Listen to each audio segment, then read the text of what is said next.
So my philosophy for physical education specifically is that I want students to be competitive with themselves and not competitive with other classmates.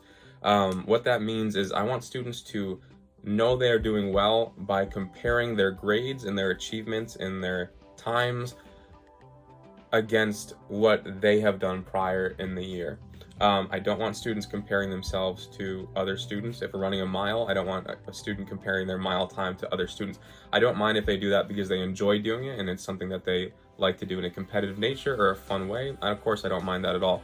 But why that's so important to be competitive with yourself rather than competitive with other students is because physical education, I think, is a super diverse type of class where you get students that have all sorts of backgrounds. So for example, I teach elementary PE, which is third, fourth, and fifth grade. I will get a third grader who has never touched a piece of athletic equipment, never run in their life, and their parents may at home cook a poor diet. They would eat fast food all the time. I cannot have the same expectations of that student coming into my class as I can a student who's been playing on a basketball team and swim since the time they turn 4 years old and their parents prepare healthy meals for them. They are coming in from a drastically different point. Unlike a class where, let's say math, there's certain expectations of you coming into the class. Obviously that differs, and sometimes students come in being all over the place in ability level, but I think with PE it's even more significant. So that's why I'm talking about being competitive with yourself, because when you're competitive with yourself, that means you're trying to build on what you are able to do and not what somebody else is able to do. So here's a good example. If a student comes into class and they run a 18-minute mile time at the beginning of the year and they're actually trying, I don't mind that they're running a really slow mile time if, as the year goes on, they're progressing and competing with their old mile times and getting better. And hopefully by the end of the year, they're getting it down closer to a 14-minute mile time. Now, if a student comes in with a 8-minute mile time, that student is already passing.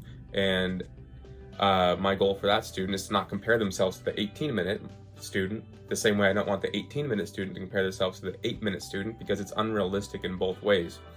The 8-minute student can improve on their time, but they're going to be able to do it in smaller segments. So if someone runs an 8-minute mile, making that 10 seconds better is a huge accomplishment, whereas an 18-minute mile, making that 10 seconds better is not a huge accomplishment.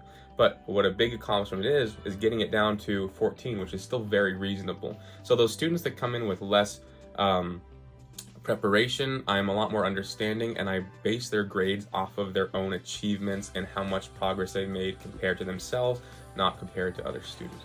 There's an excerpt I like from the Assessment and Student Success in the Differentiated Classroom textbook that Tomlinson from 2017.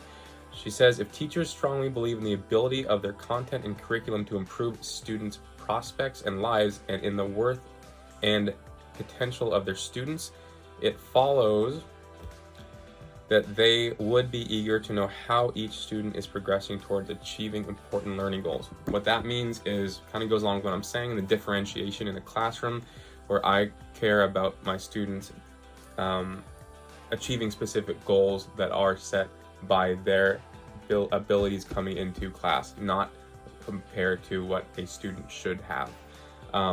This is elementary PE, so it's very different than middle school and high school. So my original teaching philosophies that I came up with and really already had in mind before starting this program is very similar to what I'm talking about here. I think the biggest difference is how I've learned to guide students and how to build lesson plans to actually accomplish that. So I think I came into this first year of me teaching with the idea that I wanted students to really focus on improving their own abilities and not comparing themselves to other students.